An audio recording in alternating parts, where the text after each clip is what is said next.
ঈশ্বৰৰ অনুগ্ৰহ সকলো লোকৰ বাবে আছেনে?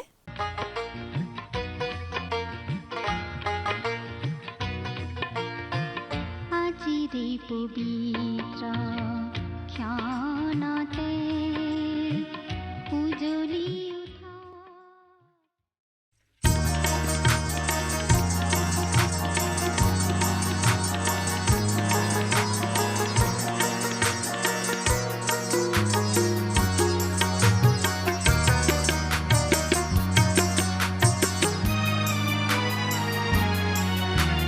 লোৱা হে কৰোণাময় হৃদয়ত স্থান, হে যিশু দিয়া পৰিত্ৰাণ। লোৱা হে কৰোণাময় হৃদয়ত স্থান, হে যিশু দিয়া পৰিত্ৰাণ। লোৱা হে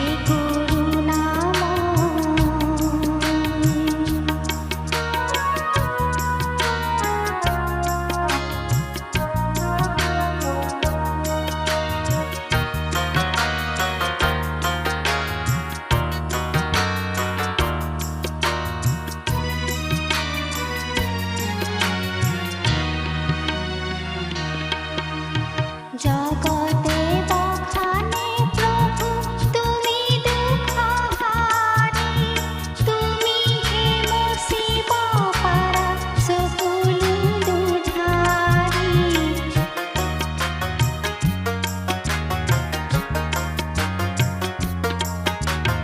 জগতে বখানে প্ৰভু তুমি দুখহাৰী, তুমি হে মুচিব পাৰা সকলো দুৰ্ধাৰী।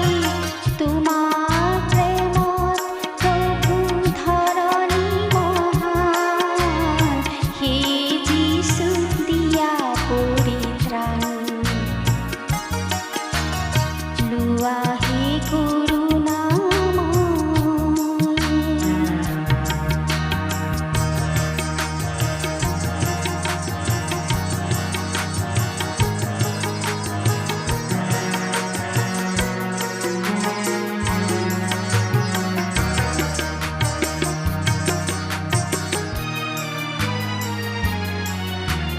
পাপৰ কালিমা লগা যিখনি ধৰণী, পাপৰ কালিমা লগা যিখনি ধৰণী, তোমাৰ প্ৰেমেৰে প্ৰভু কৰিলা শুৱনি, তোমাৰ প্ৰেমেৰে প্ৰভু কৰিলা শুৱনি।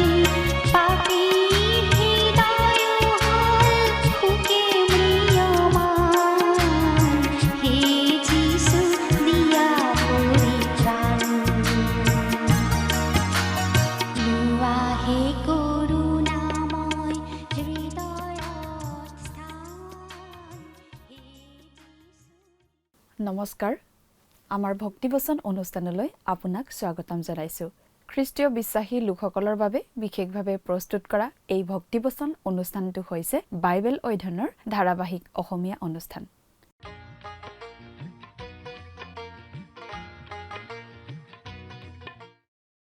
প্ৰিয় দৰ্শক, আপুনি যদি আমাৰ আগৰ অনুষ্ঠানটো শুনিছিল তেনেহলে আপোনাৰ নিশ্চয় মনত আছে যে আমি যোৱা কিছুদিন ধৰি বাইবেলৰ নতুন নিয়ম খণ্ডৰ প্ৰকাশিত বাক্য নামৰ পুস্তকখন অধ্যয়ন কৰি আছো। আৰু যোৱা অনুষ্ঠানত আমি এই প্ৰকাশিত বাক্য পুস্তকৰ 22 নম্বৰ অধ্যায়ৰ 1 নম্বৰ পদৰ পৰা 7 নম্বৰ পদলৈকে পঢ়ি তাৰ ভিত্তিত আগবঢ়োৱা আলোচনা শুনিবলৈ পালো। আজিৰ অনুষ্ঠানত আমি এই প্ৰকাশিত বাক্য পুস্তকখনৰ 22 নম্বৰ অধ্যায়ৰ 8 নম্বৰ পদৰ পৰা 21 নম্বৰ পদলৈকে পঢ়ি তাৰ ভিত্তিত আগবঢ়োৱা আলোচনা শুনিবলৈ পাম। অৰ্থাৎ আজিৰ অনুষ্ঠানত এই প্ৰকাশিত বাক্য পুস্তকখনৰ অধ্যয়নৰ সামৰণি পৰিব।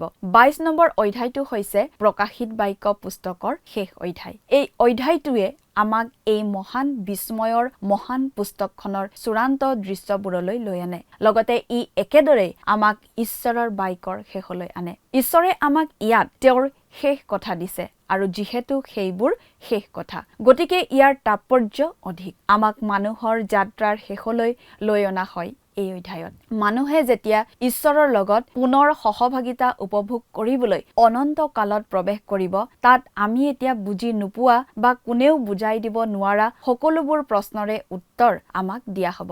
জোখনক কোৱা হ'ল এই বাক্যবোৰ বিশ্বাসযোগ্য আৰু সত্য বুলি।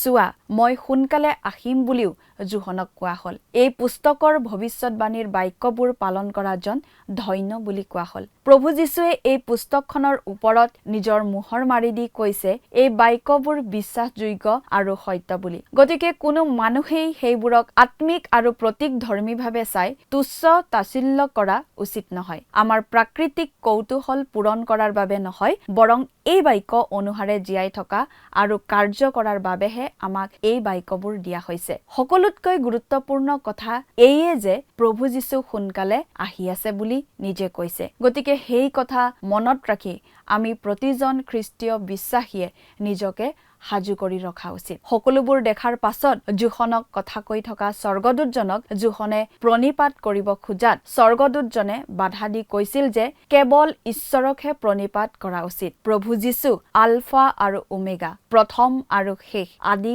আৰু অন্ত বুলি ঘোষণা কৰি দিয়া হ'ল। প্ৰিয় দৰ্শক, কথাবোৰ অধিক বহলাই চাবলৈ আহকচোন। এতিয়া আমি মূল আলোচনাটোৰ মাজলৈ আগবাঢ়ি যাওঁ। প্ৰিয় শ্ৰোতা, আপুনি বাৰু কেতিয়াৰ পৰা আমাৰ এই ভক্তিবচন অনুষ্ঠান শুনি আছে? এই বাইবেল অধ্যয়নৰ অসমীয়া অনুষ্ঠান আৰম্ভ কৰা বহু বছৰ হ'ল। আমি কৈছিলোঁ এই অনুষ্ঠানৰ যোগেদি আমি বাইবেলখন ইমূৰৰ পৰা সিমূৰলৈ অধ্যয়ন কৰিম বুলি। আমি আৰম্ভ কৰিছিলোঁ বাইবেলৰ প্ৰথমখন পুস্তক অৰ্থাৎ আদি পুস্তকৰ পৰা। তাৰ পাছত আমি বাইবেলৰ নতুন নিয়ম আৰু পুৰণি নিয়মৰ পৰা একোখন পুস্তক লৈ এফালৰ পৰা অধ্যয়ন কৰি গৈছিলোঁ। এনেদৰে আমি বাইবেলৰ ৬৬খন পুস্তকৰ ৬৫খন পুস্তকৰে অধ্যয়ন কৰি আহিলোঁ। বাকী আছিল বাইবেলৰ একেবাৰে শেষৰখন পুস্তক অৰ্থাৎ জোহনৰ প্ৰতি প্ৰকাশিত বাক্য নামৰ পুস্তকখন। কিছুদিন আগতে আমি এই প্ৰকাশিত বাক্য পুস্তকৰ অধ্যয়ন আৰম্ভ কৰিছিলোঁ আৰু ক্ৰমান্বয়ে একোটা অধ্যায়ৰ অধ্যয়ন কৰি কৰি যোৱা অনুষ্ঠানত আমি এই প্ৰকাশিত বাক্য পুস্তকখনৰ শেষৰটো অধ্যায় অৰ্থাৎ ২২ নম্বৰ অধ্যায়টোৰ অধ্যয়ন আৰম্ভ কৰিছিলোঁ। যোৱা অনুষ্ঠানত আমি এই ২২ নম্বৰ অধ্যায়ৰ প্ৰথম ৭টা পদ পঢ়ি তাৰ ভিত্তিতেই আমাৰ আলোচনা আগবঢ়াইছিলোঁ। আজিৰ অনুষ্ঠানত আমি ২২ নম্বৰ অধ্যায়টোৰ বাকী থকা পদকেইটা অধ্যয়ন কৰিম। অৰ্থাৎ আজিৰ অনুষ্ঠানত আমাৰ এই প্ৰকাশিত বাক্য পুস্তকখনৰ অধ্যয়নৰ সামৰণি পৰিব আৰু লগতে গোটেই বাইবেলখন অধ্যয়ন কৰাও আজি শেষ হ'ব। এই প্ৰকাশিত বাক্য পুস্তকৰ ২২ নম্বৰ অধ্যায়ৰ প্ৰথম ৭টা পদত আমি পালোঁ যে নতুন জেৰুচালেমত জীৱন জলৰ নদী থাকিব আৰু থাকিব জীৱন বৃক্ষ। সেই বৃক্ষত ১২ মাহে ফল লাগে আৰু সেই গছৰ পাতবোৰো ঔষধি গুণ সম্পন্ন। সেই নতুন সৃষ্টিত কোনো পাপ নাথাকিব। চন্দ্ৰ সূৰ্যৰ পোহৰৰ প্ৰয়োজন নহ'ব, কাৰণ ঈশ্বৰে নিজেই পোহৰ দিব। খ্ৰীষ্টীয় বিশ্বাসীসকলে প্ৰভু যীশুৰ লগত অনন্তকাল ধৰি নিবাস কৰিব আৰু তেওঁৰে সৈতে সদা সৰ্বদাই ৰাজত্ব কৰিবলৈ পাব। তাৰ পাছত আমি পালোঁ প্ৰভু যীশুৱে এই প্ৰকাশিত বাক্য পুস্তকৰ কথাখিনি বিশ্বাসযোগ্য আৰু সত্য বুলি ঘোষণা কৰিছে। এই পুস্তকৰ কথাবোৰ পালন কৰা লোকসকলৰ বাবে বিশেষ আশীৰ্বাদ আছে বুলি কৈছে আৰু তেওঁ বেগাই আহিব বুলি প্ৰতিজ্ঞা কৰিছে। আজিৰ অনুষ্ঠানত আমি ৮ নম্বৰ পদৰ পৰা আমাৰ আলোচনা আৰম্ভ কৰিম। বাইবেলৰ পৰা পাঠ কৰি দিব খুজিছোঁ। প্ৰকাশিত বাক্য ২২ নম্বৰ অধ্যায় ৮ৰ পৰা ১১ নম্বৰ পদলৈকে পাঠ কৰিম। এনেদৰে লিখা আছে, মই জোহনেই এইবোৰ কথা শুনিলোঁ আৰু দেখিলোঁ। শুনা আৰু দেখাৰ পাছত যি দূতে এই সকলোকে মোক দেখুৱালে, তেওঁক প্ৰণিপাত কৰিবলৈ তেওঁৰ চৰণত পৰিলোঁ। তাতে তেওঁ মোক ক'লে, সাৱধান, এনে নকৰিবা। ময়ো তোমাৰ সহদাস আৰু তোমাৰ ভাই ভাৱবাদীসকলৰ আৰু এই পুস্তকত লিখা বাক্য পালন কৰোঁতাবিলাকৰো সহদাস। ঈশ্বৰকহে প্ৰণিপাত কৰা। পুনৰাই তেওঁ মোক ক'লে, এই পুস্তকৰ ভাৱবাণীৰ বাক্যবোৰ চাব মাৰি বন্ধ নকৰিবা, কিয়নো কাল ওচৰ হৈছে। যিজন অন্যায়কাৰী তেওঁ আৰু অন্যায় কৰি থাকক। যিজন কলংকী তেওঁ আৰু কলংকিত হওক। যিজন ধাৰ্মিক তেওঁ আৰু ধৰ্ম আচৰণ কৰক। যিজন পবিত্ৰ তেওঁ পবিত্ৰ হৈ যাওক। প্ৰথমতেই জোহনে আকৌ জনাই দিছে যে সেই সকলোবোৰ দৃশ্য তেওঁ দেখিছে আৰু সকলোবোৰ কথা আৰু শব্দ তেওঁ শুনিছে। যেন টেলিভিছনতহে তেওঁ এই সকলোবিলাক দেখি আছে। ভৱিষ্যতে ঘটিবলগীয়া আটাইবোৰ কথা যেন তেওঁক চিনেমা দেখুওৱাৰ নিচিনাকৈ ঈশ্বৰে দেখুৱাই আছে। পুস্তকখনৰ প্ৰথমৰ পৰাই তেওঁ এই কথাটো সোঁৱৰাই দি আছে। এই সকলোবোৰ কথা জোহনক এজন স্বৰ্গদূতে দেখুৱাই আছিল। কথাবোৰ দেখি জোহন ইমান অভিভূত হৈছিল যে তেওঁ সেই স্বৰ্গদূতজনক প্ৰণিপাত কৰিব খুজিলে। জোহনৰ ঠাইত আমি হোৱা হ'লেও কিজানি আমিও একেই কৰিলোহেঁতেন। কিন্তু ইয়াত আমি স্বৰ্গদূতজনৰ প্ৰতিক্ৰিয়াৰ কথাখিনিহে ভালদৰে চাব লাগে। স্বৰ্গদূতৰ সৰলতা আৰু নম্ৰতাৰ কথা ইয়াত চকুত লগা ধৰণে প্ৰকাশ পাইছে। স্বৰ্গদূতসকলকো ঈশ্বৰেই সৃষ্টি কৰিছিল আৰু মানুহতকৈ উচ্চ খাপৰ ব্যক্তি হিচাপে স্বৰ্গদূতবোৰক সৃষ্টি কৰা হৈছিল। কিন্তু ইয়াত স্বৰ্গদূতজনে নিজকে জোহন আৰু আন আন ভাৱবাদীসকলৰ সহদাস বুলিহে কৈছে। স্বৰ্গদূতজনে ঈশ্বৰৰ পৰা মানুহলৈ বাৰ্তা কঢ়িয়াই অনা কামটোহে কৰিছিল। মানুহৰ পৰা কোনো সেৱা উপাসনা গ্ৰহণ কৰিবলৈ অহা নাছিল। সেইবাবে তেওঁ জোহনক কৈছে, ঈশ্বৰকহে প্ৰণিপাত কৰা। মুঠতে এই প্ৰকাশিত বাক্য পুস্তকখন খ্ৰীষ্টকেন্দ্ৰিক। কোনো কথাতেই আমাৰ দৃষ্টি খ্ৰীষ্টৰ পৰা আঁতৰি যোৱা উচিত নহয়। এই পুস্তকৰ ভাৱবাণীৰ বাক্যবোৰ চাব মাৰি বন্ধ নকৰিবা। আমি দানিয়েল ভাৱবাদীৰ পুস্তকত পাইছিলোঁ যে দানিয়েলক তেওঁৰ ভাৱবাণীৰ বাক্যবোৰ চাব মাৰি বন্ধ কৰি থবলৈ কোৱা হৈছিল, কাৰণ সেইবোৰ ফলিয়াবলৈ তেতিয়াৰ পৰা বহুদিন বাকী আছিল। আজি আমি 21 শতিকাত ভৰি দিলোঁ, কিন্তু এতিয়াও দানিয়েলৰ সেই 70 সপ্তাহৰ শেষ সপ্তাহটোত প্ৰৱেশ কৰা নাই। আনহাতে জোহনক যি ভাৱবাণী দিয়া হৈছিল সেইবোৰ লাহে লাহে ফলিয়াবলৈ উপক্ৰম হৈছিল, কাৰণ যোৱা 2000 বছৰ ধৰি খ্ৰীষ্টীয় মণ্ডলীৰ যোগেদি প্ৰকাশিত বাক্য পুস্তকৰ 2য় আৰু 3য় অধ্যায়ৰ কথাবোৰ ফলিয়াই গৈ আছে। যিজন অন্যায়কাৰী তেওঁ আৰু অন্যায় কৰি থাকক। এইটো আকৌ কেনেকুৱা কথা? আমাৰ আচৰিত যেন নালাগেনে? কিন্তু এইটো ঈশ্বৰে ভুলতে কোৱা কথা নহয়। আচলতে ইয়াত অধৰ্মী লোকৰ অতি ভয় লগা অৱস্থা এটা প্ৰকাশ কৰি দিয়া হৈছে। পৰিত্ৰাণ নোপোৱা ব্যক্তিসকলৰ যি পাপপূৰ্ণ অৱস্থা, সেই অৱস্থাটো স্থায়ী আৰু অনন্তকলীয়া। অৱশ্যে সেই অৱস্থাটো গতিশীল।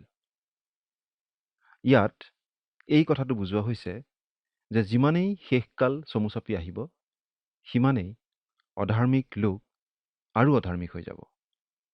যিজন কলংকী তেওঁ আৰু কলংকিত হওক।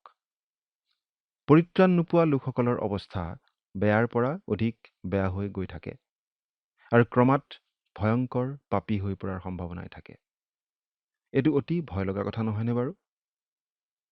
আনহাতে ঈশ্বৰৰ সন্তানসকলৰ অৱস্থাও স্থিৰ নহয়।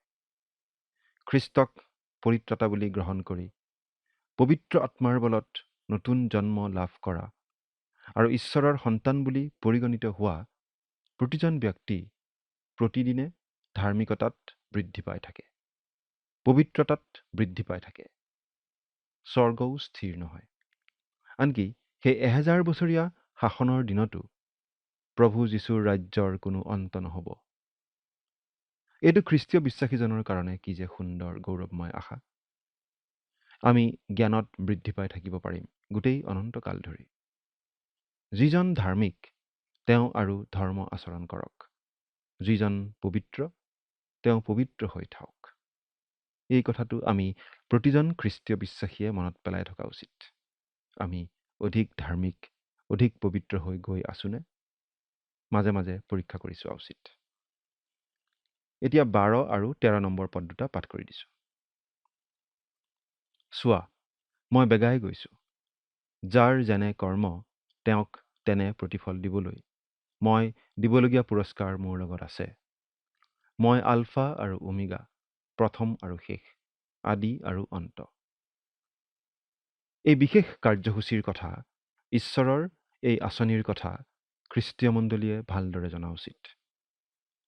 সেইবাবে স্বৰ্গদূতজনেও প্ৰভু যীশুৰ কথা এনেদৰে ঘোষণা কৰি দিছে, আৰু স্বয়ং প্ৰভু যীশুখ্ৰীষ্টই নিজেই কৈছে যে তেওঁ বেগাই আহি আছে। তেওঁ প্ৰতিজ্ঞা কৰিছে যে তেওঁ আকৌ আহিব। সেয়া প্ৰভু যীশুৱে নিজে কৰা ঘোষণা। প্ৰভু যীশুৰ এই ব্যক্তিগত ঘোষণাটো, এই অতীব প্ৰয়োজনীয় আৰু গুৰুত্বপূৰ্ণ ঘোষণাটোৰ বিষয়ে কোনো খ্ৰীষ্টীয় বিশ্বাসীয়ে সন্দেহ কৰা উচিত নহয়, অবিশ্বাস কৰা বা অস্বীকাৰ কৰা উচিত নহয়। প্ৰতিজন বিশ্বাসীক প্ৰভু যীশুৱে নিজে পুৰস্কাৰ দিব। মহাক্লেশৰ আগে আগে পৃথিৱীৰ পৰা উঠাই লৈ যোৱা খ্ৰীষ্টীয় মণ্ডলী আৰু মহাক্লেশৰ সময়ত তেওঁক বিশ্বাস কৰা ইছৰাইলীয়া আৰু পৰজাতীয় সকলো বিশ্বাসীকেই প্ৰভু যীশুৱে নিজে পুৰস্কাৰ দিব, তেওঁলোকৰ কৰ্ম অনুসাৰে। অৱশ্যে আমি আমাৰ কৰ্মৰ বলত পৰিত্ৰাণ নাপাওঁ। প্ৰভু যীশুক ত্ৰাণকৰ্তা বুলি গ্ৰহণ কৰি ঈশ্বৰৰ অনুগ্ৰহতহে আমি পৰিত্ৰাণ পাওঁ। কিন্তু পৰিত্ৰাণ পোৱা লোক হিচাপে আমি যি যি কৰ্ম কৰোঁ, সেই কৰ্মৰ ভিত্তিত প্ৰভু যীশুৱে নিজে আমাক পুৰস্কাৰ দিব। পাচনি পৌলে সেইবাবেই এনেদৰে লিখিব পাৰিছিল। ফিলিপিয়া 3 অধ্যায়ৰ 10 নম্বৰ পদৰ পৰা 14 নম্বৰ পদলৈকে পঢ়ি দিছোঁ। আৰু তেওঁত আৱিষ্কৃত হওঁ, আৰু কোনোমতে মৃতবিলাকৰ পুনৰুত্থানৰ ভাগি হ'বৰ কাৰণে মই খ্ৰীষ্টৰ মৃত্যুৰ সমৰূপ হৈ তেওঁক আৰু তেওঁৰ পুনৰুত্থানৰ শক্তি আৰু তেওঁৰ দুখভোগৰ সহভাগিতা যেন জানিবলৈ পাওঁ। এই কাৰণে তেওঁৰ অৰ্থে সকলোৰে হানি সহন কৰিছোঁ আৰু সকলোকে বিষ্ঠা যেন মানিছোঁ। মই যে এতিয়াই পালোঁ বা এতিয়াই সিদ্ধ হ'লোঁ এনে নহয়, কিন্তু যিহৰ নিমিত্তে খ্ৰীষ্ট যীশুৰ দ্বাৰাই মোক ধৰা হ'ল, কোনোমতে মই তাকে ধৰিবৰ কাৰণে খেদি গৈছোঁ। সেই ভাইবিলাক মই যে ধৰিলোঁ, নিজৰ বিষয়ে এনে ভাৱ এতিয়ালৈকে কৰা নাই। কিন্তু এটা কথা, পাছত থকা সকলোকে পাহৰি আগত থকাবোৰলৈ যত্ন কৰি খ্ৰীষ্ট যীশুত ঈশ্বৰে কৰা স্বৰ্গীয় আমন্ত্ৰণৰ বঁটাৰ অৰ্থে ঘাই লৈ লৰি গৈ আছোঁ। প্ৰভু যীশুৱে ইয়াত আকৌ নিজৰ ঈশ্বৰত্বৰ কথা ঘোষণা কৰি কৈছে, মই আলফা আৰু ওমেগা, প্ৰথম আৰু শেষ, আদি আৰু অন্ত। প্ৰকাশিত বাক্য পুস্তকৰ আৰম্ভণিতেও তেওঁ এই বুলি কৈছিল, আৰু এতিয়া সামৰণিতো তেওঁ এই বুলি কৈছে। 14 আৰু 15 পদ।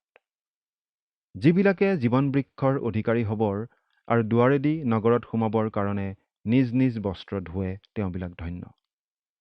কিন্তু কুকুৰবোৰ, মায়াবীবোৰ, ব্যভিচাৰীবোৰ, নৰবধীবোৰ আৰু দেৱপূজকবোৰ আৰু মিছা কথা ভাল পোৱা আৰু তাক সজা প্ৰতিজন লোক বাহিৰত থাকে।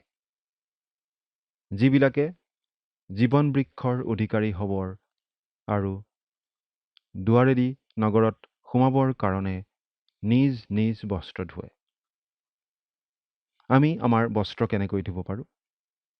একমাত্ৰ প্ৰভু যীশুখ্ৰীষ্টৰ অমূল্য পবিত্ৰ তেজত, তেওঁ ক্ৰুচত বোৱাই দিয়া সেই তেজত ধুইহে আমি পবিত্ৰ হ'ব পাৰোঁ আৰু এই অধিকাৰ লাভ কৰিব পাৰোঁ। কাৰণ যীশুৰ তেজেহে আমাৰ সকলো পাপ ধুই নিকা কৰিব পাৰে। ইফিচিয়া 1 অধ্যায়ৰ 7 নম্বৰ পদৰ পৰা যদি আমি পঢ়োঁ, 12 নম্বৰ পদলৈকে আমি এনেদৰে পাওঁ।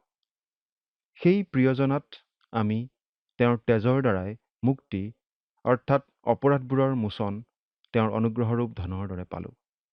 সেই অনুগ্ৰহৰূপ ধন তেওঁ আমালৈ সকলোবিধ জ্ঞান আৰু বিবেকত উপচি পৰিবলৈ দিলে। কিয়নো স্বৰ্গত থকা আৰু পৃথিৱীত থকা সকলোকে খ্ৰীষ্টত গোট খুৱাবৰ যি হিত সংকল্প তেওঁ কালৰ সম্পূৰ্ণতাৰ কাৰ্যসাধনৰ অৰ্থে নিজতে থিৰ কৰিলে, সেই অনুসাৰে নিজ ইচ্ছাৰ নিগূঢ় তত্ত্ব আমাক জনালে। আৰু খ্ৰীষ্টত আগেয়ে ভৰসা কৰা যি আমি, আমাৰ পৰাই যেন তেওঁৰ প্ৰতাপৰ প্ৰশংসা জন্মে। এইকাৰণে যিজনাই নিজ ইচ্ছাৰ মন্ত্ৰণা অনুসাৰে সকলোকে সাধন কৰে, তেওঁৰ অভিপ্ৰায়ৰ দৰে পূৰ্বেই নিৰূপিত হৈ আমি সেই খ্ৰীষ্টতেই ঈশ্বৰৰ উত্তৰাধিকাৰ হলো। কিন্তু প্ৰভু যীশুৰ তেজত নিজকে ধুই পবিত্ৰ নকৰা লোক সেই নতুন জেৰুচালেমত সোমাবলৈ নাপাব। 16 আৰু 17 পদ। মই যীশুৱে মণ্ডলীবিলাকৰ নিমিত্তে তোমালোকক এইবোৰ কথাৰ সাক্ষ্য দিবলৈ মোৰ দূতক পঠালো। মই দায়ুদৰ মূল আৰু বংশ, উজ্জ্বল প্ৰভাতীয় তৰা। আত্মা আৰু কন্যাই কয়, আহা। আৰু যিজনে শুনে তেওঁ বোলক, আহা। আৰু যিজনৰ পিয়াহ লাগে তেওঁ আহক। যিজনে ইচ্ছা কৰে তেওঁ বিনামূল্যে জীৱন জল গ্ৰহণ কৰক। প্ৰভু যীশুৱে তেওঁৰ এই কথাবোৰ ঘোষণা কৰি দিবলৈ তেওঁৰ দূতক পঠাইছিল। মই যীশুৱে, তেওঁ নিজৰ এই নামটো কৈছে। যীশু মানে উদ্ধাৰকৰ্তা। এই নামটো তেওঁ পাইছিল মানুহক উদ্ধাৰ কৰিবলৈ মানুহৰূপে জন্ম লৈ এই পৃথিৱীলৈ অহা কাৰণে। আমি এই প্ৰভু যীশুৰ ভৰসাতেই তেওঁত খোপনি লৈয়েই অনন্তকালৰ বাবে স্বৰ্গত বাস কৰিবলৈ পাম। কোনো লোক যদি যীশু নামটোৰ প্ৰতি আগ্ৰহী নহয়, তেনেলোকে কিয় স্বৰ্গলৈ যাব খোজে আমি ভাবি নাপাওঁ। কাৰণ স্বৰ্গতটো আমি যীশুৰ নামেই লৈ থাকিব লাগিব। স্বৰ্গত আমি যীশুৰ কথাই কৈ থাকিম। মই দায়ুদৰ মূল আৰু বংশ। প্ৰভু যীশুৱে নিজকে দায়ুদৰ মূল আৰু বংশ বুলি কৈছে। কাৰণ তেওঁ এই পৃথিৱীত জন্মগ্ৰহণ কৰোঁতে দায়ুদৰ বংশতেই জন্মগ্ৰহণ কৰিছিল। এই কথাটোৱে তেওঁক পুৰণি নিয়মৰ সৈতে সাঙুৰি দিয়ে। কিন্তু তেওঁ খ্ৰীষ্টীয় মণ্ডলীৰ কাৰণে উজ্জ্বল প্ৰভাতীয় তৰা। উজ্জ্বল প্ৰভাতীয় তৰা আকাশত ওলাই যেতিয়া ৰাতি অতি গভীৰ হয়, সেই তৰা ওলোৱাৰ অৰ্থ এইয়ে যে সূৰ্য উদয় হ'বলৈ আৰু বেছি সময় নাই। আমাৰ বাবে প্ৰভু যীশু উজ্জ্বল প্ৰভাতীয় তৰা, যিজনা ৰাতিৰ অতি অন্ধকাৰ সময়ত আশাৰ বাতৰি কঢ়িয়াই আনে। 17 পৰা 19 নম্বৰ পদলৈকে পঢ়িছো। আত্মা আৰু কন্যাই কয়, আহা। আৰু যিজনে শুনে তেওঁ বোলক, আহা। আৰু যিজনৰ পিয়াহ লাগে তেওঁ আহক। যিজনে ইচ্ছা কৰে তেওঁ বিনামূল্যে জীৱন জল গ্ৰহণ কৰক। এই পুস্তকৰ ভাৱবাণীৰ বাক্য শুনা প্ৰতিজনলৈ মই এই সাক্ষ্য দি কৈছো, কোনোৱে যদি এই বাক্যবোৰত কিবা যোগ কৰে, তেন্তে এই পুস্তকত লিখা উৎপাতবোৰো ঈশ্বৰে সেইজনত যোগ কৰিব। আৰু কোনোৱে যদি এই ভাৱবাণীৰ পুস্তকৰ বাক্যবোৰৰ পৰা কিবা গুচায়, তেন্তে এই পুস্তকত লিখা জীৱন বৃক্ষ আৰু পবিত্ৰ নগৰৰ পৰা ঈশ্বৰে তেওঁৰ ভাগ গুচাব। কন্যা মানে হৈছে খ্ৰীষ্টীয় মণ্ডলী। এই আহ্বানটো দুইদিশীয়া। আহ্বানটো হৈছে প্ৰভু যীশুক সোনকালে আহিবলৈ জনোৱা আহ্বান, লগতে প্ৰভু যীশুৰ দ্বিতীয় আগমনৰ আগে আগে তেওঁক গ্ৰহণ কৰিবলৈ পাপী লোকসকলক জনোৱা আহ্বান। আত্মা আৰু কন্যাই এই আহ্বান দিছে, কাৰণ পবিত্ৰ আত্মা এতিয়া পৃথিৱীতে আছে আৰু তেওঁ খ্ৰীষ্টীয় মণ্ডলীৰ লগ হৈ এই প্ৰাৰ্থনা জনাইছে, প্ৰভু যীশু আহা, সোনকালে আহা। আকৌ আজি পবিত্ৰ আত্মাই পাপী লোকৰ অন্তৰত কাৰ্য কৰি খ্ৰীষ্টৰ বিশ্বাসী কৰি তোলা কামটো কৰি আছে। তেওঁ ঈশ্বৰৰ বাক্যৰ যোগেদিও কাম কৰে আৰু সেই বাক্য বিলাই থকা খ্ৰীষ্টীয় মণ্ডলীৰ যোগেদিও কাম কৰে। মানুহৰ প্ৰতি আহ্বান দিয়া হৈছে প্ৰভু যীশুক গ্ৰহণ কৰি জীৱন জল পান কৰিবলৈ। হে তৃষ্ণাতুৰ লোকবিলাক, তোমালোক প্ৰতিজনে জলৰ ওচৰলৈ আহা। হে ধন নথকা লোক, তুমিও আহা, খোৱা বস্তু কিনা আৰু ভোজন কৰা। এনেকি আহা, বিনামূল্যে বিনা দামে দ্ৰাক্ষাৰস আৰু গাখীৰ কিনা। যিচয়া 55 অধ্যায় 1 পদ। প্ৰভু যীশুৱেও ঘোষণা কৰিছিল। বাইবেলৰ পৰা পাঠ কৰি দিছো, যোহন 7 অধ্যায় 37 পদ। পাছে পৰ্বৰ শেষ দিনা, অৰ্থাৎ প্ৰধান দিনা, যীশুৱে থিয় হৈ বৰ মাতেৰে ক'লে, কোনো মানুহৰ যদি পিয়াহ লাগে তেওঁ মোৰ ওচৰলৈ আহি পান কৰক। সেই আহ্বান আজিও জনাই থকা হৈছে। যদি আপুনি জগতৰ লেতেৰা পানী খাই খাই ভাগৰি পৰিছে, তেন্তে প্ৰভু যীশুলৈ আহক, তেওঁ আহ্বান জনাই আছে। এতিয়া 20 আৰু 21 নম্বৰ পদ দুটা পাঠ কৰি দিম। যিজনে এই কথাৰ সাক্ষ্য দিছে তেওঁৱে কৈছে, সত্য, মই বেগাই গৈছো। আমেন। হে প্ৰভু যীশু আহক। প্ৰভু যীশুৰ অনুগ্ৰহ পবিত্ৰবিলাকৰ লগত থাকক। আমেন। সত্য, মই বেগাই গৈছোঁ। আচলতে প্ৰভু যীশু আহিবলৈ উদ্যত হৈ আছে। সেই কথা আমি সদায় মনত ৰখা উচিত। হে প্ৰভু যীশু আহক। প্ৰতিজন খ্ৰীষ্টীয় বিশ্বাসীৰ আচলতে এইটো অন্তৰৰ ক্ৰন্দন। প্ৰভু যীশুৰ অনুগ্ৰহ পবিত্ৰবিলাকৰ লগত থাকক। আমেন। পুৰণি নিয়মৰ সামৰণিত আছিল এটা অভিশাপ, আনহাতে নতুন নিয়মখনৰ সামৰণি মৰা হৈছে বিশ্বাসীসকলৰ প্ৰতি অনুগ্ৰহৰ আশীৰ্বাদ প্ৰাৰ্থনাৰে। অনুগ্ৰহ সকলো মানুহলৈকে আগবঢ়োৱা হৈছে, কিন্তু যি মানুহে সেই অনুগ্ৰহ গ্ৰহণ নকৰে, তেওঁ এই পুস্তকত থকা অভিশাপবোৰ গ্ৰহণ কৰিব লাগিব। আজিও মানুহলৈ ঈশ্বৰে অনুগ্ৰহ আগবঢ়াই আছে। এইটোৱেই হৈছে ঈশ্বৰে পাপী লোকক উদ্ধাৰ কৰাৰ একমাত্ৰ পদ্ধতি। প্ৰিয় শ্ৰোতা, সেই অনুগ্ৰহই সকলোকে সাঙুৰি লয়। অতি জঘন্য পাপীজনকো ঈশ্বৰৰ অনুগ্ৰহই মুক্তি দিব পাৰে। সেই অনুগ্ৰহৰ যুগ চলি থাকিব প্ৰভু যীশুৰ দ্বিতীয় আগমন নোহোৱা পৰ্যন্ত। কিন্তু তেওঁৰ দ্বিতীয় আগমনত সেই অনুগ্ৰহৰ কালৰ অন্ত পৰিব। প্ৰভু যীশু বেগাই আহি আছে। তেওঁৰ আগমনৰ আগে আগে আমি ঈশ্বৰৰ অনুগ্ৰহ গ্ৰহণ কৰি প্ৰভু যীশুকেই আমাৰ ত্ৰাণকৰ্তা বুলি স্বীকাৰ কৰি অনন্তকাল ধৰি সেই গৌৰৱময় নতুন জেৰুচালেমত বাস কৰাৰ অধিকাৰ অৰ্জন কৰাটোৱেই বুদ্ধিমানৰ কাম নহয় জানো? চিন্তা কৰি চাওকচোন। ঈশ্বৰে আপোনাক আশীৰ্বাদ কৰক। আমেন।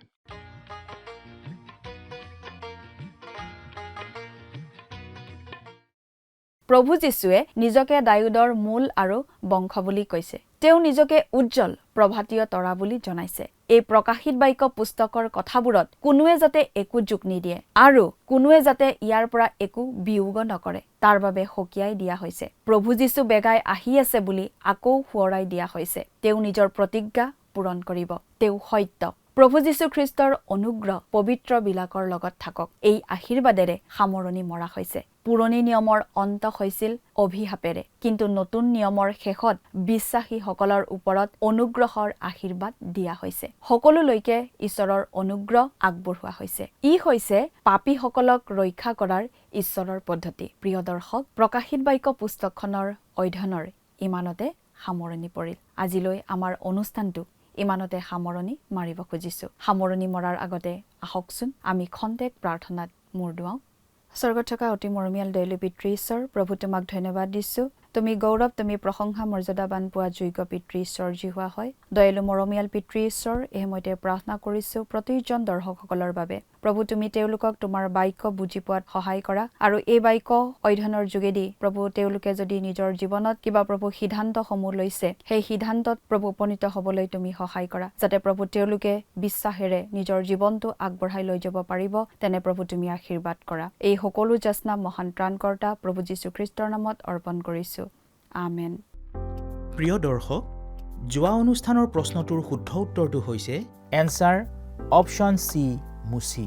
আজিৰ অনুষ্ঠানৰ ওপৰত আধাৰিত প্ৰশ্নটো হৈছে প্ৰকাশিত বাক্যৰ শেষৰ অধ্যায়টো কিমান পদত সমাপ্ত হৈছে?